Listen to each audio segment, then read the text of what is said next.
ఇక విప్లవోద్యమ సంస్కరణలకు ఆద్యుడు, రచయిత, ఆలోచన పరుడు, కుల వ్యతిరేక ప్రచారకర్త మహాత్మా జ్యోతిరావు పూలే.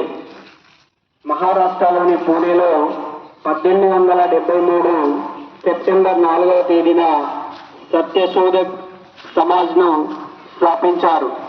సత్యశోధక్ సమాజ్ అంటేనే సాంఘిక సంస్కరణల సమాజం, సత్యాన్ని శోధించే సత్యాన్వేషకుల సంఘమని అర్థం.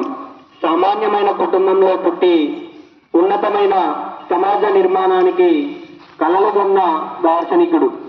ఆ కళలు సాకారం కావడానికి అవిరామంగా పట్టుదల, శ్రమతో కృషి చేసిన మన తరానికి నిజమైన వారసుడు, మహాత్ముడు, సబ్బండ వర్ణాల ప్రగతికి సోపానాలు వేసిన జ్యోతి మహాత్మా జ్యోతిరావు పూలే.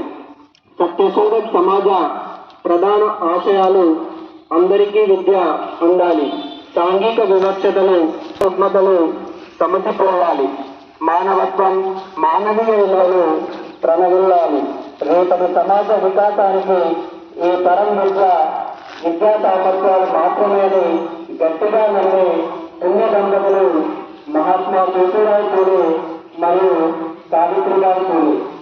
ఆ మహానీయులు కలలు కన్న సర్వజనీన సాధికారత గల సమాజ నిర్మాణానికి మనందరం పాటుపడి వారి ఆశయాలకు సోపానాలను నిర్మిద్దాం.